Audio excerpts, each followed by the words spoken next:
Here.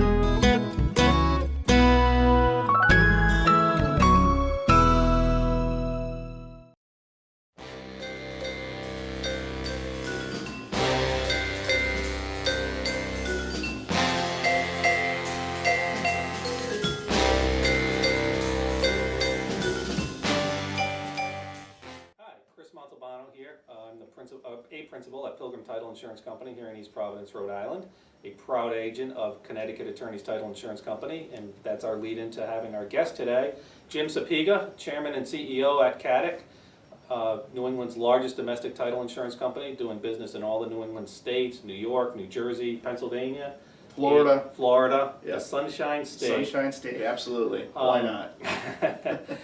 Now, CATIC has traditionally been, and forgive me if I've got this wrong, perceived more as a residential title insurance company. Yeah, I would say that's fair. Sure. But in your 2 or 3 years at the helm, you've made a strong push to move into more commercial areas. Yeah, absolutely. In fact, today and tomorrow we're moving into our National Commercial Services office in Hartford, Connecticut. It's actually moving into new space.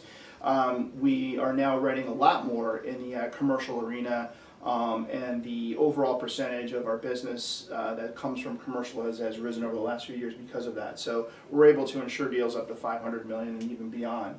And so it's been very exciting. So that's good to know that number's getting up there. Yep. And speaking of things getting up there, let's talk about the hot topic in real estate today, insuring cannabis facility transactions. Oh, yes. Now, my understanding is that your company is one of the few, if not the only, in this area, company to insure those transactions. I know we've had a transaction here in the office in Massachusetts, which we wrote the policies through you. So can you talk a little bit about that? Sure, and just to clarify, one of the things that we will do in terms of insuring the cannabis facilities is we'll issue an owner's policy. But what we won't do is, because there really isn't a loan from a lender at this point in time, is that we're issuing the owner's policies on these facilities, and there's a special endorsement that I believe that we've drafted that we can provide for those transactions. But yes, we just actually sent something out in our weekly news to our agents letting everyone know that we are in fact insuring these transactions. I think that where this will lead is eventually the federal government, Congress, I guess, if you will be probably passing along the next couple of years. I just read something about this the other day, just allowing for or acknowledging or validating, if you will, each state's laws regarding how they're going to police and, for lack of a better term, and monitor these facilities and what they're used for. I think the Congress is going to give permission for states to do what they're doing now, and then we'll be issuing loan policies and doing transactions as we would any other facility. But for now, there still is that threat that the federal government could come in and do something with regard to overturning the transactions or people going to jail for loaning money for these facilities. Right. Just to back that up a bit, well, there's I believe 33 states that have got legalized cannabis production statutes.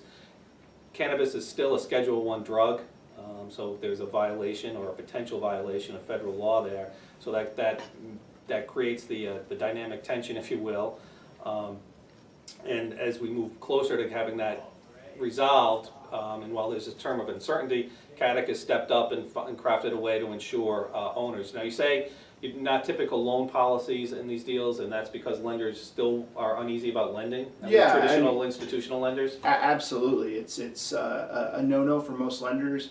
I'm not aware of anybody willing to take on that risk. Right. So right now you're talking a lot of cash deals, and mostly in those scenarios. So yeah, lenders are definitely thinking that this is very risky for them.